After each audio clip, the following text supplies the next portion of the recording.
Salam kerahiman. Hari ini kita ketemu lagi 2 Juli.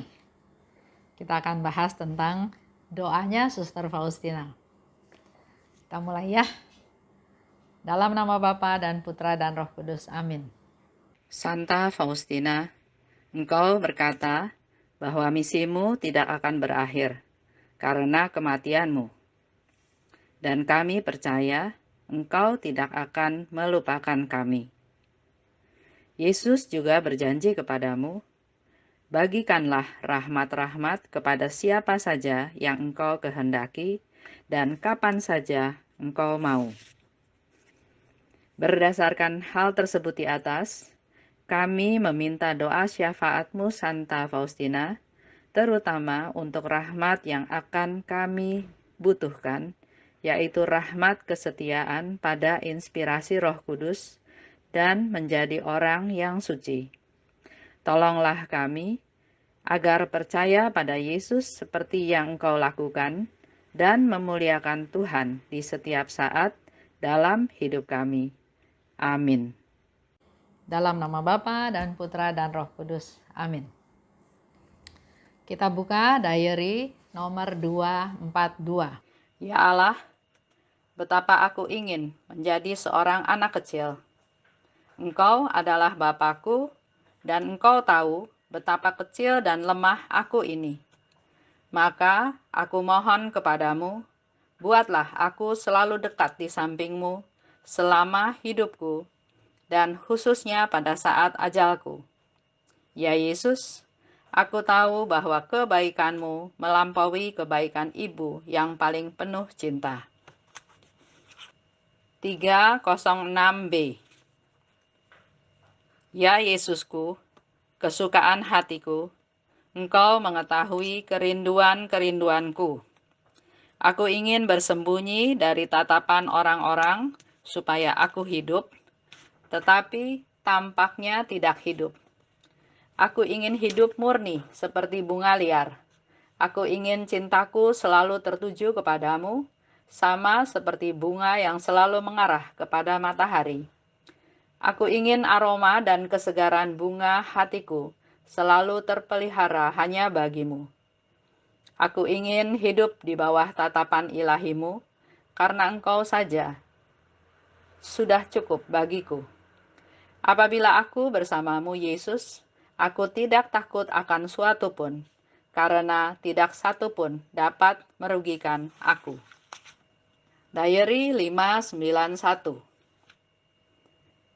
Ya Yesus, Engkau mengetahui betapa berkobar-kobar keinginanku untuk bersembunyi, sehingga tak seorang pun dapat mengenal aku selain hatimu yang teramat manis. Aku ingin menjadi bunga violet yang mungil, yang tersembunyi di balik rerumputan, yang tidak dikenal di taman bunga yang indah di mana bakung-bakung dan mawar indah bermekaran. Mawar yang harum dan bakung yang indah dapat dilihat dari jauh. Tetapi untuk melihat sebuah bunga violet yang kecil, orang harus merunduk rendah.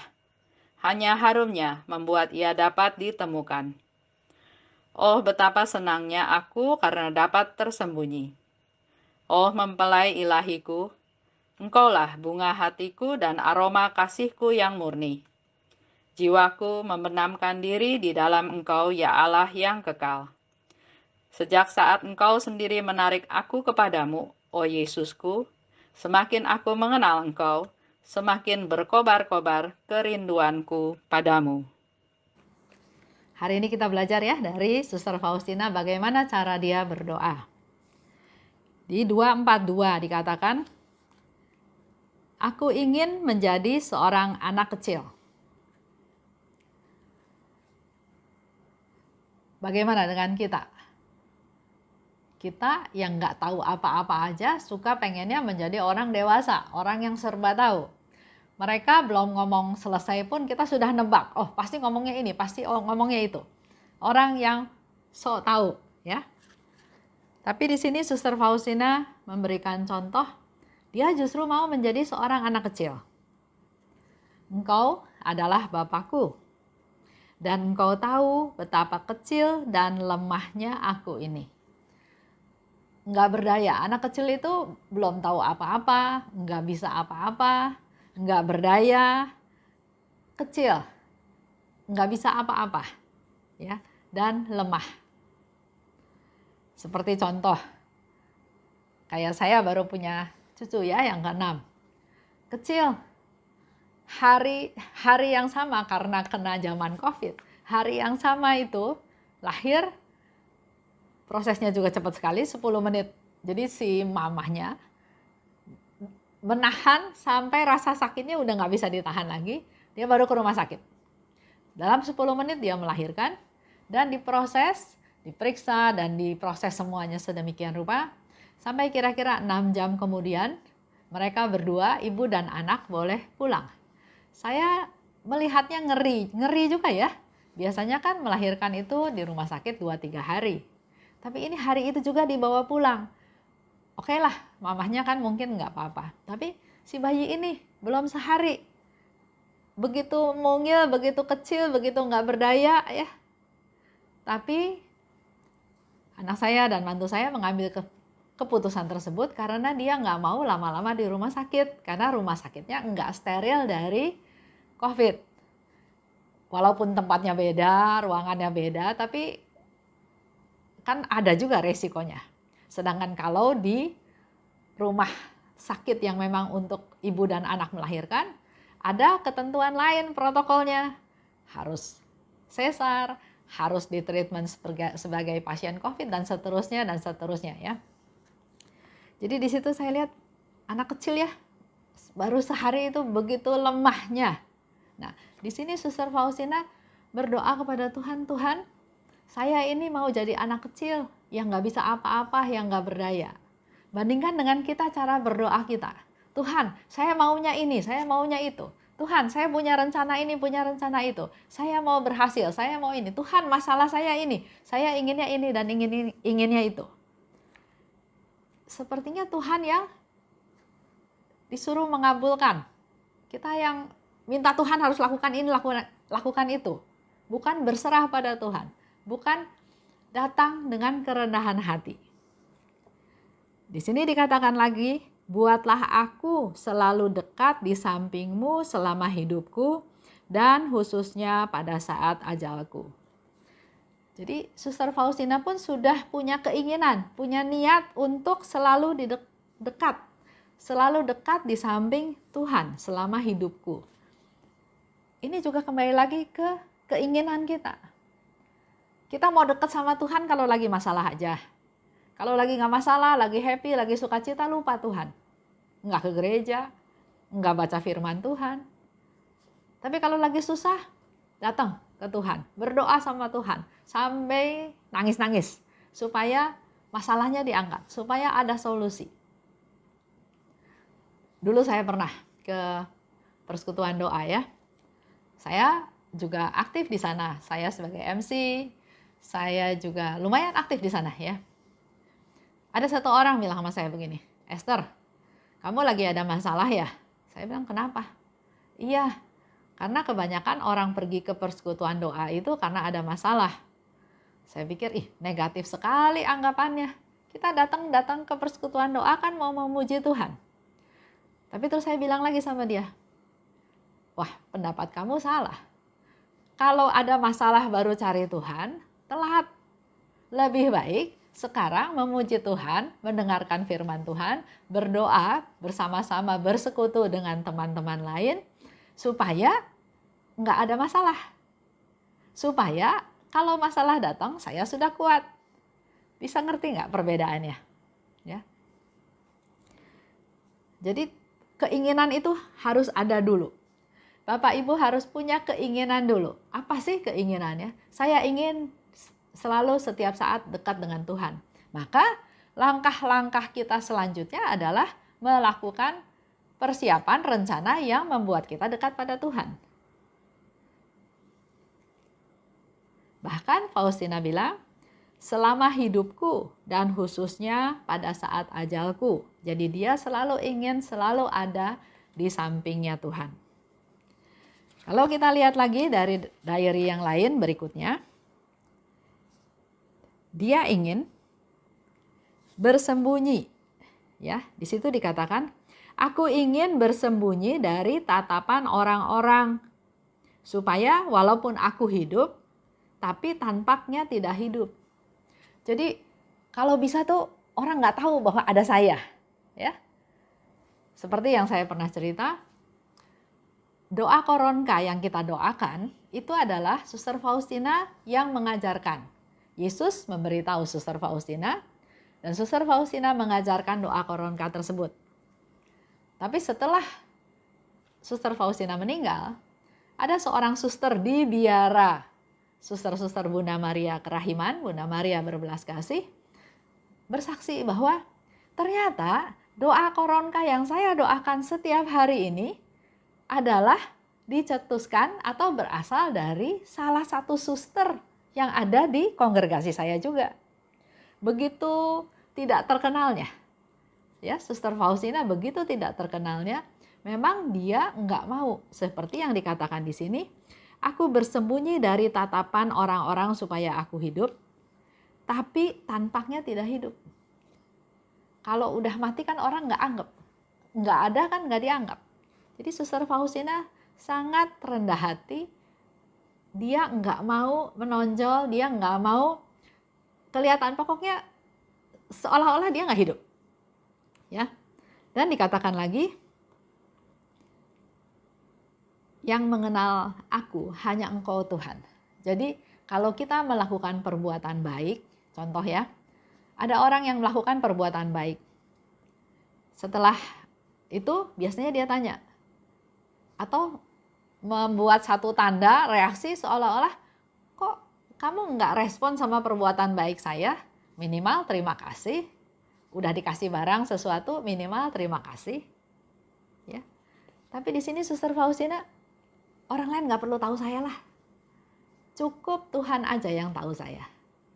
Jadi kita melakukan suatu perbuatan bukan untuk diketahui orang, bukan untuk dipuji, bukan untuk kelihatan berprestasi. Oh, dia sibuk, dia melakukan ini, dia pelayanan ini, dia sumbang itu. Enggak. Suster Faustina bilang, orang lain nggak perlu tahu. Cukup Yesus aja yang tahu. Lanjut ya, dikatakan lagi, aku ingin hidup murni seperti bunga liar. Bukan bunga yang indah, bunga yang menarik perhatian, yang orang kalau lihat harus meneliti, melihat, mengagumi, memuji betapa bagusnya bunga itu. Enggak. Suster Faustina bilang, aku ingin hidup murni seperti bunga liar. Cintaku selalu tertuju padamu Tuhan, seperti bunga yang mengarah ke matahari. Kalau kita lihat tumbuhan, ya, ada tumbuhan yang tidak ada penghalang, dia akan tumbuh lurus ke atas, menuju matahari. Tapi kalau ada tumbuhan yang ketutup atap atau ketutup sesuatu, pasti dia bengkok. Dia menyesuaikan, tapi tujuannya tetap mencari matahari. Begitu pula dengan kita. Kita bisa belajar dari tumbuhan itu. Tumbuhan aja punya tujuan, punya keinginan. Bagaimana dengan kita? Apa keinginan kita? Di sini dikatakan, cintaku hanya tertuju padamu Tuhan, seperti bunga mengarah kepada matahari. Dan aroma dan kesegaran bunga hatiku selalu terpelihara hanya bagimu. Jadi bunga itu segar, bagus, indah, wangi, bukan untuk dipuji-puji. Seperti hidup kita juga. Kita segar, kita murni, kita pelayanan, kita melakukan banyak hal, bukan untuk dipuji. Tapi dikatakan hanya bagi Tuhan. Jadi kita melakukan segala sesuatu itu hanya bagi Tuhan. Ya. Di situ Suster Faustina lebih memperjelas lagi, bunga liar itu apa sih? Bunga violet yang mungil. Bunga violet yang mungil, kecil ya. Yang tumbuh di antara rerumputan. Jadi kalau kita lihat padang rumput, bunga violet itu juga nggak kelihatan. Begitu kecilnya sampai di padang rumput pun nggak kelihatan. Tapi Kalau mau melihat bunga violet itu, maka kita harus merunduk, mencari ke bawah. Karena begitu kecilnya, ya. Bisa kelihatan? Masih nggak kelihatan. Baru bisa ketemu bunga violet itu melalui harumnya. Melalui harumnya bunga itu kita baru bisa ketemu. Jadi betapa kecilnya, betapa tidak kelihatannya gambaran dari Suster Faustina yang rendah hati.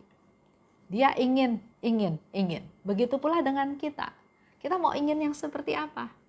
Kita bunga, kadang-kadang bunga jelek, bunga layu ya, tapi pengen kelihatan bagus.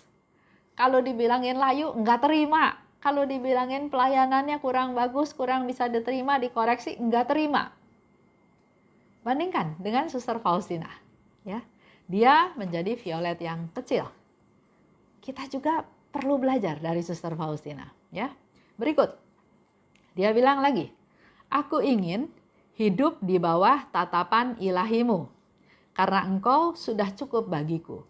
Jadi kita nggak usah harap pangkat, nggak usah harap kekayaan, nggak usah harap tampilan yang dipuji, yang memakau, yang hebat ya.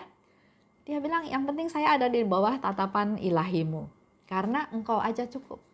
Saya nggak perlu pendapat orang lain, nggak perlu komentar orang lain ya. Pernah di satu tempat saya bekerja, nggak tahu ada orang nggak suka sama saya ya. Jadi dia pernah bilang begini, nggak tahu malu, ngaca, kayak kecakepan aja, jelek kayak gitu aja, sok-sok nggak cakep. Saya yang bingung ya, kenapa dia marah kayak gitu? Terus saya pulang, saya lihat kaca. Enggak kok, bagus kok. Oh, barangkali mata dia yang lagi rusak, jadi nggak bisa lihat saya yang bagus. Selesai, nggak dihebohin, nggak diributin, ya. Faustina katakan lagi, karena apabila aku bersamamu ya Yesus, aku tidak takut akan sesuatu pun, karena tidak satu pun dapat merugikan aku. Jadi keinginan ini ada dasarnya juga. Dia ingin dekat dengan Tuhan, dia ingin hanya Tuhan saja yang memperhatikan, karena dia katakan, karena kalau aku bersama Tuhan Yesus, ya, aku tidak takut akan sesuatu pun, karena tidak satu pun dapat merugikan aku kalau aku dalam perlindungan Tuhan. Contoh ya yang sederhana, saya setir mobil, ada lampu merah kan, otomatis saya stop. Nah, di situ waktu itu banyak gosip-gosip, cerita-cerita tentang orang melakukan kejahatan di lampu merah, ya, katanya kapak merah dan dibungkus sama kertas koran. Saya pernah lihat satu kali ada orang dari lampu merah mendekati mobil saya. Dia bawa gulungan koran. Saya langsung bilang, aduh Tuhan, ini orang jahat nih, ini orang mau apa ya gitu ya. Karena memang lihat tampilannya mukanya menyeramkan. Di depan saya bukan mobil sedan, jadi saya langsung pikir, wah ini jangan-jangan dia mau cari saya gitu ya. Terus saya langsung ingat, Tuhan, saya mohon perlindunganmu. Tuhan, Engkau ada. Tuhan, saya nggak sendiri. Sebelum orang itu sampai ke mobil saya, lampunya udah hijau. Jadi saya langsung ambil jalan ke kiri dan saya lewat. Memang saya kalau naik mobil saya nggak selalu mepet ke depan. Jadi selalu saya punya space untuk saya keluar. Puji Tuhan, ya. Di situ saya merasa ada Tuhan, saya ngomong sama Tuhan, dan Tuhan mengabulkan saya sehingga saya tidak perlu mengalami ketakutan-ketakutan yang berkelanjutan. Sekarang bicara juga tentang beriman. Saya bilang, saya percaya Tuhan. Iya, saya percaya Tuhan. Percaya yang bagaimana? Saya percaya Tuhan. Ya. Tapi ternyata di dalam kehidupan, percaya Tuhan itu harus diuji. Seperti tadi contoh ya, menghadapi masalah saya bilang, Tuhan, tolong saya, dan sepertinya Tuhan memberi jawaban dan saya langsung lampu hijau, langsung jalan. Ya. Tapi kadang-kadang kita berdoa, kita minta dari Tuhan, tapi kok sepertinya Tuhan diam aja. Ya.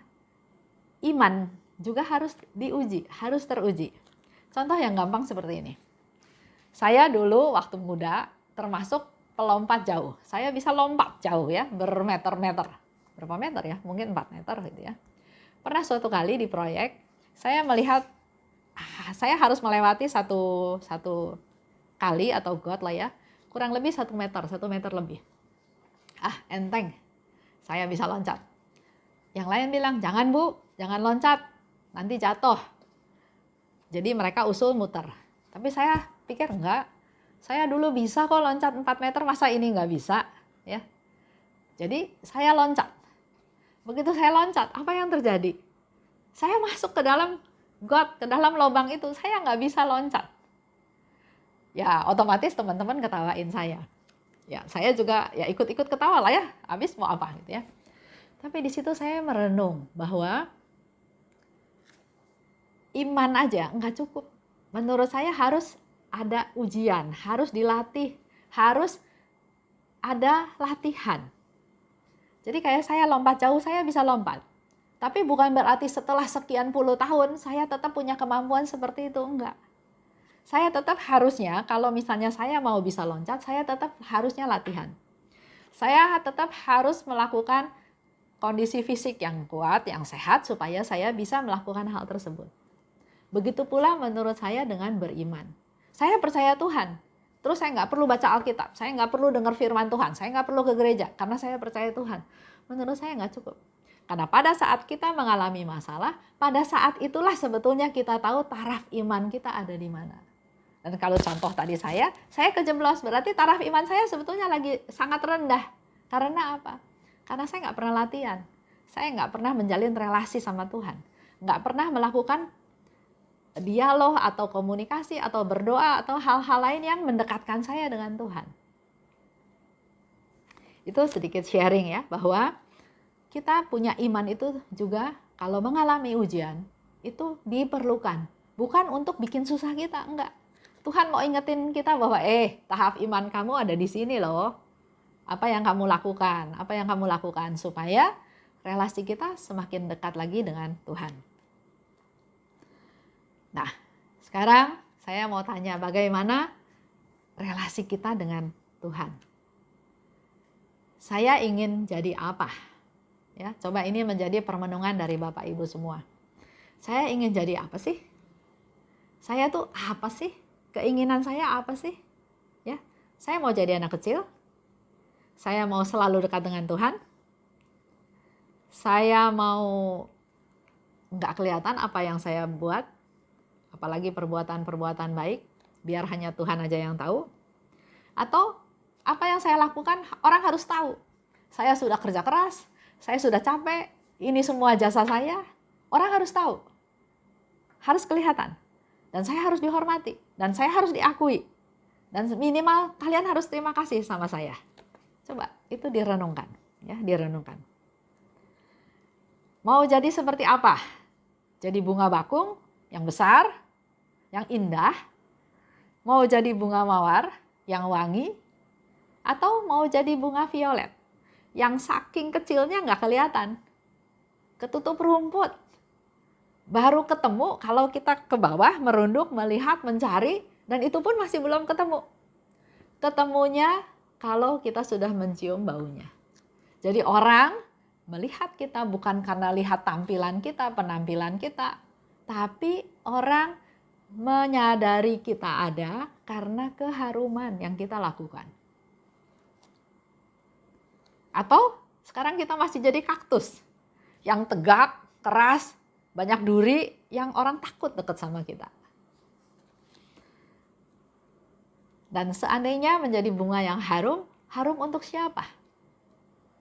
Untuk keluarga? Untuk Tuhan? Atau untuk diri sendiri?